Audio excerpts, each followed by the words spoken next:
Olá galera, eu sou o professor Winter Sampaio e neste vídeo vamos falar sobre os arranjos populacionais.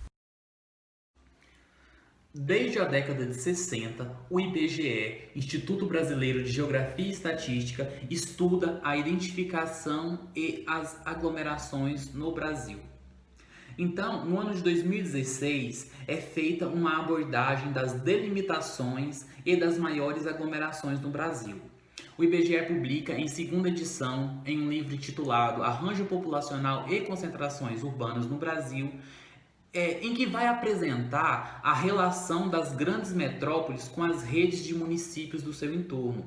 Por quê? Porque essas grandes metrópoles, elas exercem influência tanto de ordem política quanto econômica e sociocultural nessas cidades.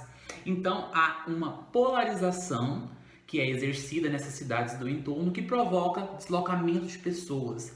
Esse é o estudo principal que o IBGE estuda e que vai ser voltado a todo esse vídeo que a gente vai estar falando neste exato momento.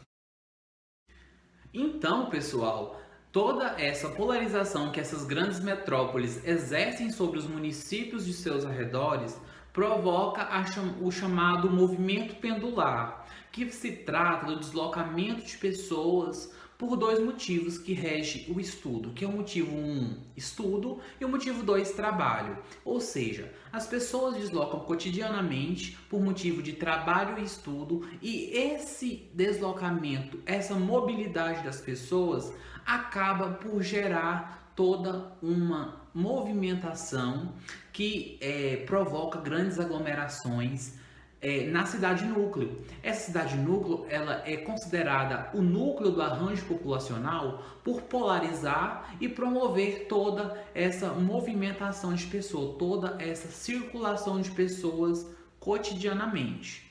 Então, o IBGE, ele define 3 critérios que vai fazer com que cada cidade pertença àquele arranjo populacional. Vou exemplificar primeiramente o arranjo de Brasília. Brasília DF polariza 8 cidades do seu entorno, 8 cidades do estado de Goiás. Então, as pessoas saem de suas residências, vão para Brasília para motivo de trabalho ou estudo. Então, esse movimento faz com que determinadas cidades tornem-se eu diria, integrante do arranjo populacional. O primeiro critério que o IBGE aborda é a intensidade absoluta, que vai ser quando a quantidade de pessoas que saem todos os dias é de 10 mil ou mais, ou seja, 10 mil ou mais pessoas saem todos os dias da cidade X para a cidade Y. Isso determina que uma cidade pertence ao arranjo daquela cidade núcleo. O segundo, que é o índice de integração, que se trata de um cálculo matemático, onde vai ser calculado a quantidade de população, a população total pela quantidade X das pessoas que saem, e o resultado tem que dar superior ou igual a 0,17 de índice de integração. E o terceiro critério, que é a mancha de contiguidade urbana, está relacionado à distância, ao distanciamento. Quando a cidade possui a mancha urbanizada, o limite periférico de uma da outra de até 3 quilômetros. Então, quando essa mancha urbanizada é de até 3 quilômetros, aí uma cidade é considerada também pertencente ao arranjo populacional da maior, que polariza as demais. Vejamos a imagem e compreendemos a intensidade absoluta, que se trata de quando um número maior ou igual a 10 mil pessoas se deslocam cotidianamente. O índice de integração é um cálculo matemático do qual calculamos o total de pessoas que moram no município A que saem de sua cidade para trabalhar ou estudar no município B, mais o total de pessoas que moram no município B e que saem de sua cidade para trabalhar ou estudar no município A. O resultado é dividido pelo total de pessoas que moram no município A que trabalham ou estudam. Quando o cálculo for para descobrir o índice de integração da cidade B, a gente inverte as variáveis, substitui os cálculos e temos o resultado. E o terceiro critério apresentado, que é a mancha de contiguidade urbana, que se trata do distanciamento máximo de até 3 km entre o perímetro urbano, entre a mancha urbanizada de cada cidade. E de alguma forma, por acaso, vocês já se perguntaram se o movimento que a gente está trabalhando aqui, se ele abrange a sua realidade? Se o movimento que você realiza, se é o movimento pendular que a gente está falando aqui? Eu lhes digo que sim. Que o movimento pendular que a gente está falando aqui é um movimento de ir e vir das pessoas. Que a gente está trabalhando não é com uma realidade distinta, a gente está trabalhando com a nossa realidade, com o nosso cotidiano, com as coisas que a gente realiza. Então esse movimento pendular é o mesmo, é a mesma coisa. Ou seja, o movimento que você realiza da sua casa para o trabalho, da sua casa para a escola ou para a faculdade, para o curso, é um movimento pendular, rege, abrange essa questão que a gente está falando aqui. E você também, como um cidadão crítico, um cidadão que pensa a sua realidade, que pensa criticamente, lógico, que se pergunta o porquê que a sua cidade ou uma outra cidade vizinha, ou cidade que você simplesmente conheça, o porquê que ela não é independente do ponto de vista econômico ou de qualquer outro ponto de vista, sociocultural, enfim. Você já se perguntou por quê? Porque é uma coisinha que abrange a questão da oferta e da demanda. E o que vem a ser a oferta e a demanda? Por exemplo, o arranjo populacional ele está envolto a questões que regem a mobilidade das pessoas. A mobilidade das pessoas pode ser para trabalho e estudo, mas a mobilidade em si não se restringe apenas a essas duas vertentes. A gente pode estar falando de viagem de negócio, viagem de turismo, lazer, enfim.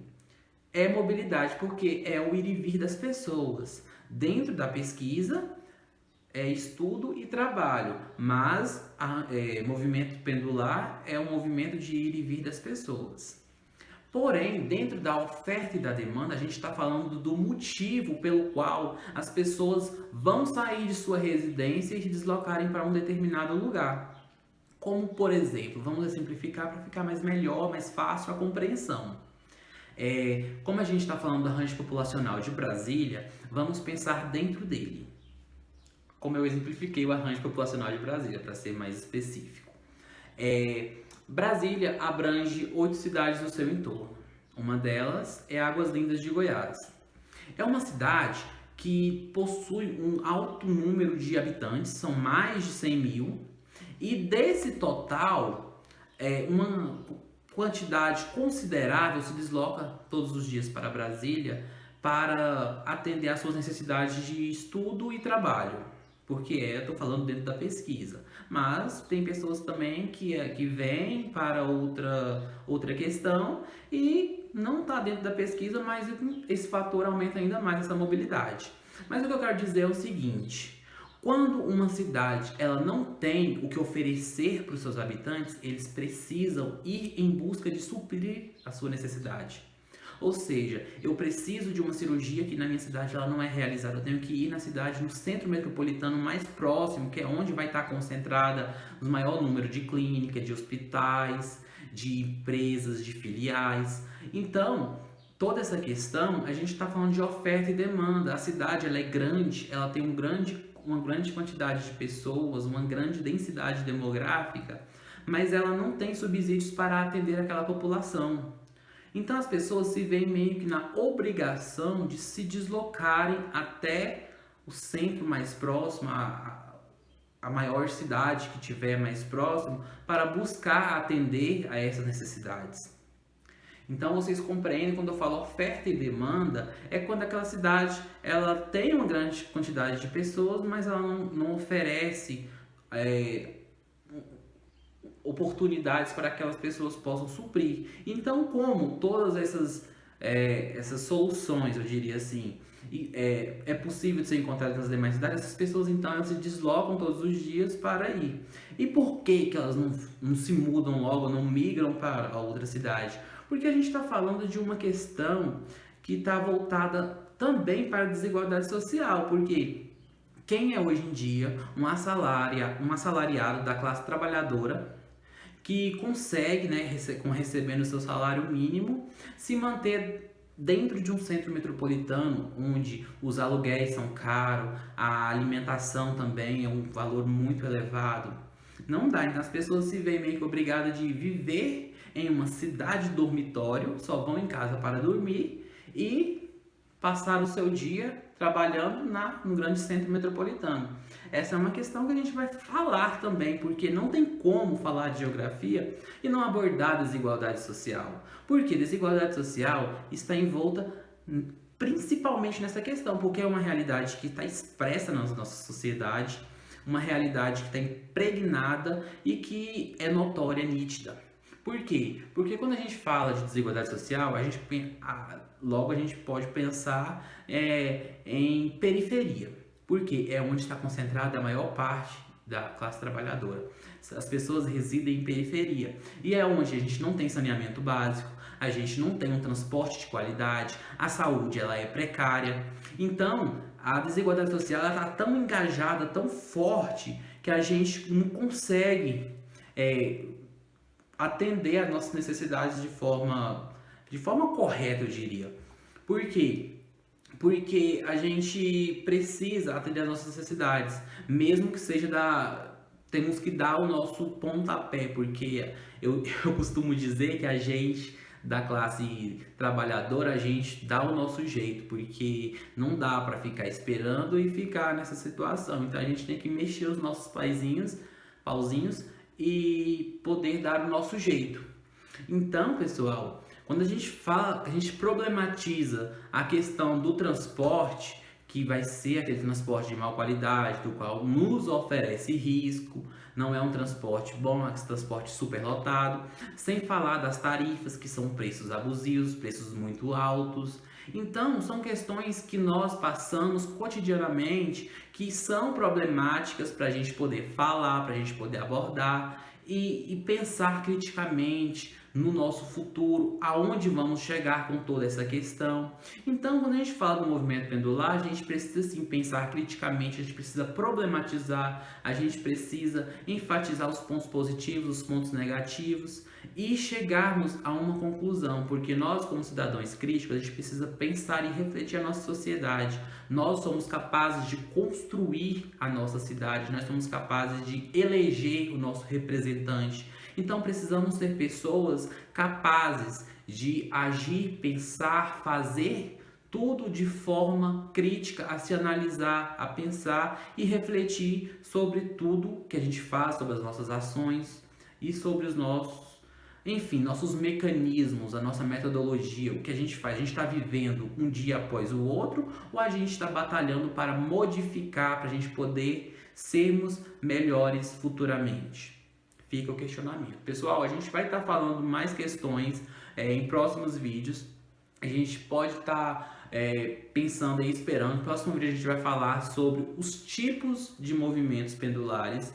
A gente vai falar sobre a questão de imigração e também os motivos que regem toda essa questão, todos esses deslocamentos. Certinho, pessoal? Então, muito obrigado, pessoal. Deixe o like e vamos para o próximo vídeo.